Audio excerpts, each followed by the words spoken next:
Thank you.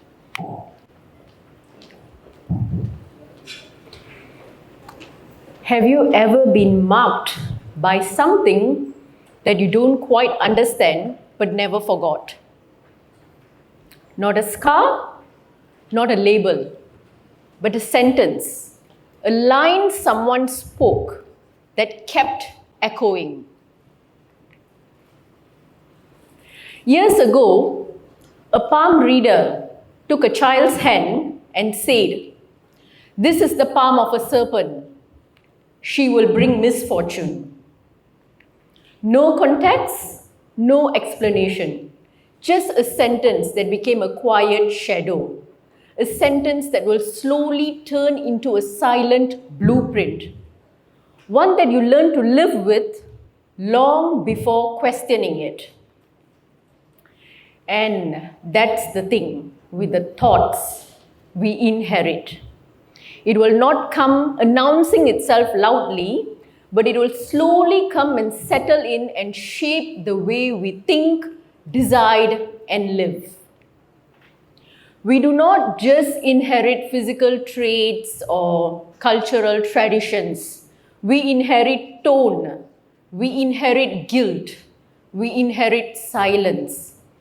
The way we internalize more than we realize, the way pressure is managed around us, the kind of questions we overlook, criticize, or praise, or the version of success that is widely accepted in the world we grew up in. Or simply the way we flinch when someone raises their voice, the guilt of saying no, how we tie our worth with how much we earn or how little we rest. And slowly, all these experiences will shape a belief system, often without our permission. We start building our lives based on what we believe, what we were told to believe, not what we truly know or feel. But the question is, are these beliefs true? And the question isn't just, who am I? But whose blueprint am I building on? And do I really need to follow it? This blueprint that we act upon is something that I call Mindprint, which I will explain later. At one point of a time, when we get too tired or we stretch ourselves too thin, there will be a pause. And at this pause, before that, this pause can be caused due to a burnout, heartbreak, or simply just exhaustion, from trying to meet impossible standards. And that's when we stop chasing and we start asking. As an engineer, I was taught to notice patterns in machines and systems. It took me a while to realize that patterns don't just exist in machines and systems, it also exists in our thoughts, in our habits, in our relationships. That's when it struck me that thought isn't just a reaction, it's a design. And what we think, we repeat. What we repeat, we reinforce. And what we reinforce becomes the blueprint we live by. And this blueprint, the mind print that I mentioned about, is what I'm going to talk about in a short while. So let me just simplify this for everyone. Mind print can be seen in two parts. Mind is where you notice what's driving you throughout. It's where healing begins, stories questioned, clarity returns. And print, remember I told you there are two parts to this. Print is the outer work, the ripple effect, where we show up with our voice, presence, and action. This is where our inner alignment shows up in our daily lives, at home, at work, and how we treat others. Mind is the soil where things grow, and print is the fruit where the world sees and experiences through us. Okay, let's just break this down even further. The good news here is, this is something quite deep. I really hope that you can absorb this in that sense. The good news is, if we change the way we think, we change the way we live. And when we live differently, we lead differently too. We will go through this step by step. Mind is the inner world, and it starts with a small but powerful act: noticing. Noticing your thoughts. Noticing how you speak to yourself when you make a mistake. So this is how noticing happens. Okay? Noticing how much time and energy you spend overthinking, over-explaining, over-giving. This is where noticing begins. You start noticing all these things. And these statements or sentences like, I can't rest unless I've earned it, I need to be strong all the time, I have to be useful to be loved. These sentences, these statements may have helped us survive our life once upon a time, but it often outlived its usefulness. Noticing will become the first step needed to break this cycle.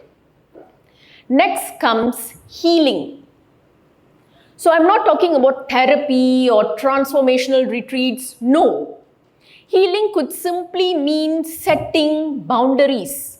Healing could simply mean saying, this is not my responsibility anymore.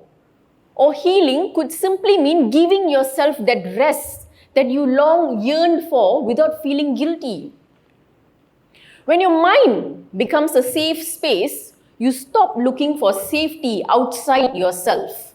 You stop trying to prove your worth. There's no need for constant reassurance. And you stop feeling guilty for being yourself. No, you don't live this double life anymore. Okay? And this kind of transformation not only fixes you, it actually frees you. The ability to be yourself. Now we'll go to print. Again, there's a step-by-step framework here. The outward ripple. It shows in how we live, lead, and also love. However cheesy it sounds, love is actually a major part here. Okay, so, and it all starts with your voice. Voice, not the loudest one, but the grounded one. The one that is honest, that is clear. Voice is not just sound. It's an echo you use to believe yourself to be. And for many of us, this echo begins in silence, always shaped by fear, by guilt, by the need to be agreeable, invisible, and safe. So once we've reclaimed our voice,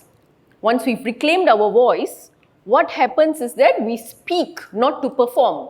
We speak simply because it matters. Next, when this happens, something shifts. You will see that change, not outside you, but around you, when you're able to reclaim your voice. Once this happens, the next step is efficiency. It doesn't glorify speed, but it values clarity. So, efficiency here means you are able to recognize where your energy belongs and where it doesn't. You care and love deeply enough to ensure that your conversation actually matters. You show up with intention and not urgency. This is a term that I've coined, and it's called regenerative efficiency. And this requires a lot of love from within yourself.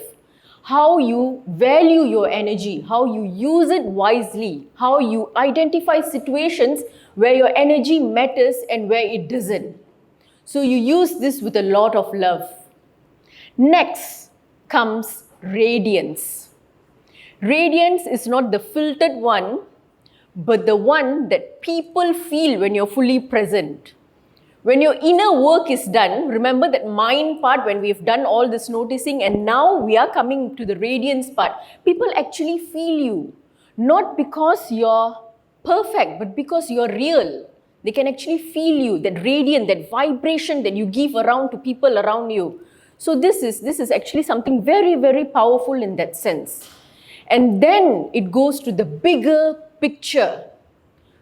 It goes to the bigger picture whereby with all these attributes, with all this element, you will exhibit a true leader's characteristic.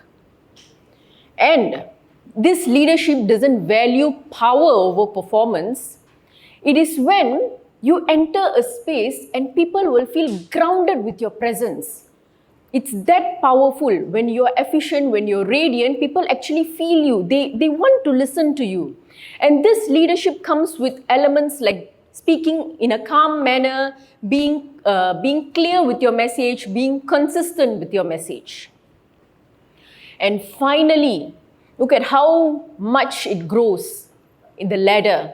Now we come to a space where we are able to redesign systems. Simply because systems are not a bunch of policies and structures. System is actually a repeated behavioral pattern, reinforced over time. So this is where systems are actually redesigned simply because we ourselves are grounded. When we change our mind print, we change the tone of our meetings.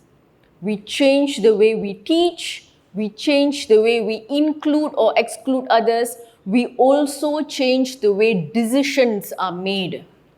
And slowly but surely, this small shifts, this small behavioral pattern shift will scale up, and eventually it will affect our organizations, how communities function, how changes happen.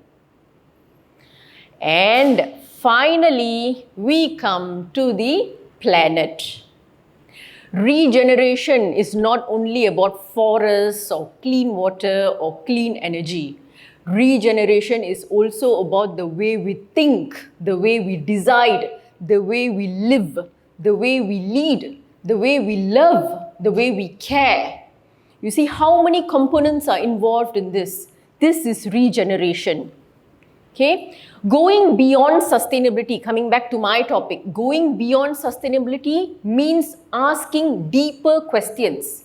Whether is my action depleting or restoring? Whether is my action based on fear or care? So mind print that starts in the mind moves through people, system, culture, and even the soil beneath our feet. Now, we'll go back to that story. Remember the sentence, this child will bring misfortune, she has the palm of a serpent. For a very long time, I used to believe it. But now I look at it differently. Simply because the serpent sheds, it evolves. It does not stay stuck in the same skin forever. What used to be a curse now became a reminder, a symbol that we can always begin to live again. When you look at your hands, you might be passed on by stories that you not necessarily believe in. You don't need to believe them. You don't even need to carry that burden with you. You don't need to pass them down. You don't even need to delete them. You just need to read this differently. So when you look at your palm, you ask, what are you mind printing now? What are you planting now through your thoughts, presence, and choice? Simply because every word that you utter, every boundary that you set, every pauses that you take actually leaves a trace. And that trace is your legacy. Not someday, not when you're gone, but right here, right now, in the way you show up, speak up, and live. Your mind print is not personal, it's planetary. Let's leave one worth remembering. Thank you.